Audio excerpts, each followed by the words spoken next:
हमने लाशें उठाई हैं, हमने अपने कायदीन की लाशें उठाई, हमने अपने लोग भी गंवाए। 90 पाकिस्तानी शहीद हुए हैं सर, चाहे वो आर्म्ड फोर्सेस के लोग हों, चाहे वो आम आवाम हो।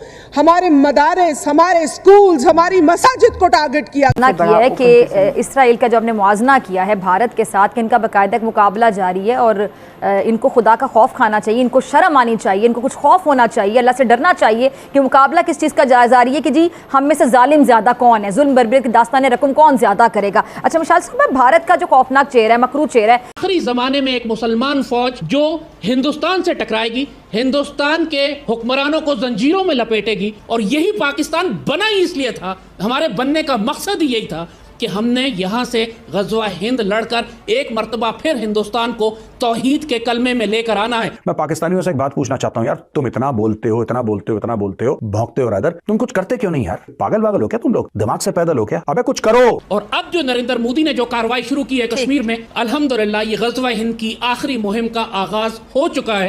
वापस आ गई बात उसी 48 की जगह पे, तो उसका मकसद ये है कि हमें अब प्रोएक्टिवली जाना चाहिए और ये कहना चाहिए कि भारत का ये जो कश्मीर पे कब्जा है ये नाजायज़ है। अगर भारत ये कह सकता है कि कोई टेररिस्ट एक्ट हुआ तो हम इसको एक्ट ऑफ वॉर समझेंगे, तो हम भी ये कह सकते हैं कि भारत ने जो कश्मीर पे ये किया हुआ है हम इसको प्रोएक्टिवली एड्रेस करेंगे।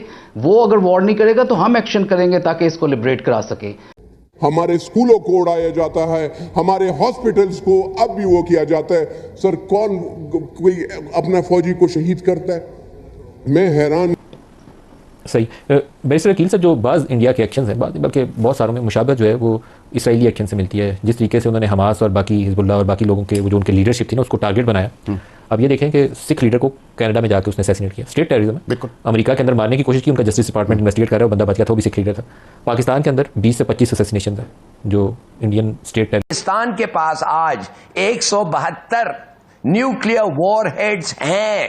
कैपेबिलिटी नहीं, एनरिचमेंट फैसिलिटी नहीं, एक्चुअल वॉरहेड्स हैं।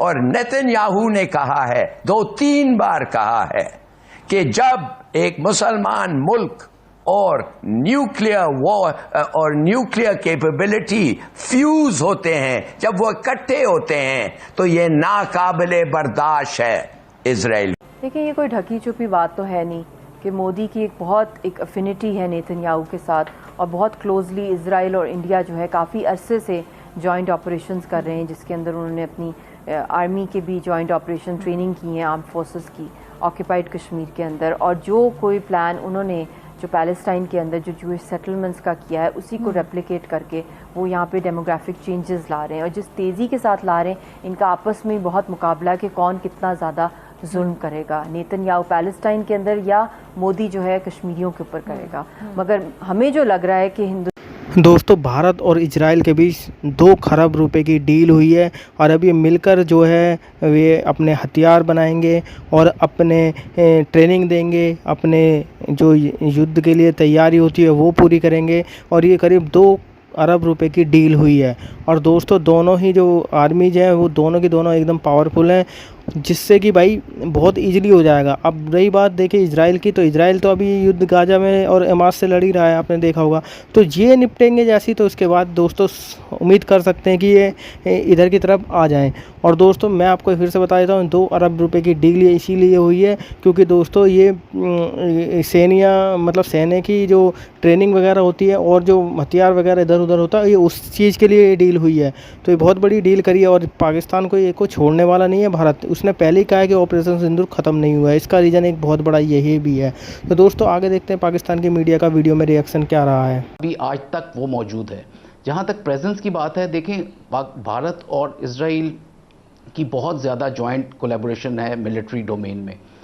ना सिर्फ ये कि वो काफ़ी सारे हथियार जो हैं वो इजरायली इस्तेमाल करते हैं, बल्कि बहुत सारी मॉडिफिकेशंस हैं इलेक्ट्रॉनिक वॉरफेयर के लिहाज से। अगर आप देखें काफ़ी सारे वेपन्स जो इंटीग्रेट हुए हैं रशियन टेक्नोलॉजी में वो इजराइल के थ्रू हुए हैं। काफ़ी सारे सैटेलाइट्स और जो आपकी ISR है जिसे कहते हैं इंटेलिजेंस सर्वेलेंस और रिकॉनेसेंस वाले जो फैक्टर्स हैं वो इजराइल भारत को बहुत ज़्यादा सपोर्ट कर रहा है। और ड्रोन टेक्नोलॉजी तो आपने ख़ुद बताया कि वो बहुत ज़्यादा आपस में इश्तराक भी है उनका, ताकि वो इंडिजिनस डेवलपमेंट हो सके उसकी भारत में। और इजराइल बहुत आगे है इस टेक्नोलॉजी में, मिसाइल टेक्नोलॉजी में भी और ड्रोन टेक्नोलॉजी में, और वो बहुत ज़्यादा भारत को इसमें असिस्ट कर रहा है। ना सिर्फ ये, बल्कि वे ऑफ वॉर फाइटिंग में भी वो भारत के साथ है। और जो आपको चीज़ आज नज़र आती है पाकिस्तान फ़िज़ाइया में, वो चाहेगा कि उसको आने वाले दिनों में न्यूट्रलाइज कर सके। तो मैं यहाँ पे ये भी कहना चाहूँगा नदीम भाई कि देखें, आपकी जो जंग है या जो ये मार्का है, ये भी ख़त्म नहीं हुआ। जिस तरह आप नरेंद्र मोदी के प्रोवोकेटिव बयान का जिक्र कर रहे थे पहले भी, और अभी भी वो जो दे रहा है, उससे वो जो एक हमारा हमेशा एक इन्वायरमेंट्स होती थी जिसमें हम कहते थे कि नो वॉर नो पीस वाली इन्वायरमेंट एग्जिस्ट करती हैं, अब मेरे ज़ाती ख्याल में और मुशाहिदे के लिहाज से मोर वॉर और लेस पीस वाली जो इन्वायरमेंट है वो एग्जिस्ट करती है। और उसमें जो है इजराइल, आपका सही जब भी कोई एक्शन होगा फ्यूचर में, जी हाँ, फ्यूचर में जो भी एक्शन होगा उसमें हमें ये नहीं सोचना चाहिए कि हम इफ़ एंड बट्स में लगें, हमें ये सोचना चाहिए कि when, because it will happen, they will. ये प्रोवोकेटिव बयान के अलावा और आपके टेररिज्म के अलावा जो ये कर रहा है आपके वेस्टर्न बॉर्डर में, कोई ना कोई काइनेटिक एक्शन भी करेगा और आपको स्ट्रेंगुलेट करना चाहेगा, इकोनॉमिकली भी और डिप्लोमेटिकली भी और इंटरनली भी ये वेज क्रिएट ज़रूर करेगा। ये इरेगुलर वॉरफेयर आपके साथ ज़रूर मोदी कोई ना कोई इस तरह के एक्शन करेगा आने वाले दिनों में। अरसे से जॉइंट ऑपरेशंस कर रहे हैं, जिसके अंदर उन्होंने अपनी आर्मी के भी जॉइंट ऑपरेशन ट्रेनिंग की है, आर्म फोर्सेस की, ऑक्यूपाइड कश्मीर के अंदर। और जो कोई प्लान उन्होंने जो पैलेस्टाइन के अंदर जो जूइश सेटलमेंट्स का किया है, उसी को रेप्लिकेट करके वो यहाँ पे डेमोग्राफिक चेंजेस ला रहे हैं। और जिस तेज़ी के साथ ला रहे हैं, इनका आपस में बहुत मुकाबला कि कौन कितना ज़्यादा जुल्म करेगा, नेतन्याहू पैलेस्टाइन के अंदर या मोदी जो है कश्मीरियों के ऊपर करेगा।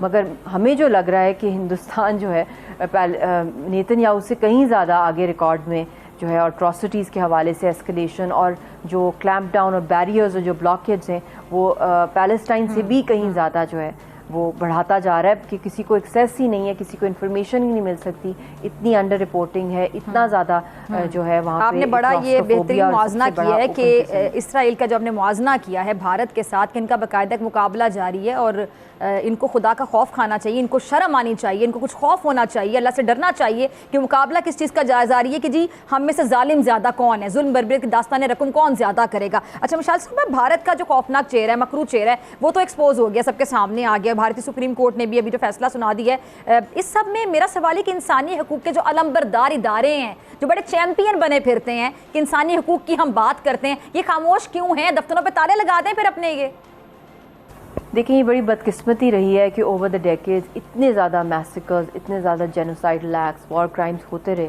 मकबूजा जम्मू कश्मीर में, मगर इसके ऊपर कोई ठोस एक्शन नहीं लिया गया कि हिंदुस्तान को रोका जाए, इसको अंडर इंटरनेशनल रेडार जो है अकाउंटेबल किया जाए, पर्सिक्यूट किया जाए, चाहे वो इंटरनेशनल कोर्ट ऑफ जस्टिस है, इंटरनेशनल क्रिमिनल कोर्ट है, चाहे कोई establishment of commission of inquiry है।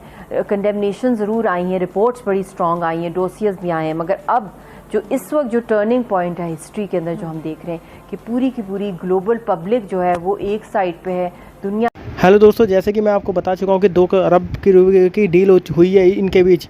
भाई ये मोदी जी इंतज़ार में, ऐसा नहीं है कि वो शांत है, वो इंतज़ार में। अभी देखना कुछ नई प्लानिंग बनेगी और इनका जो अभी जो ऑपरेशन सिंदूर जो ख़त्म नहीं हुआ है उसका रीज़न यही है कि पहले इजराइल अपने इनसे निपट ले, फिर आके इधर इनको उड़ाना है। इनका ये हो सकता है, इसमें कोई दोहराए वाली बात नहीं है। तो दोस्तों, अगर आपको ये वीडियो अच्छा लगा तो दोस्तों वीडियो को लाइक ज़रूर करें, चैनल को सब्सक्राइब करना आप लोग बिल्कुल ना भूलें।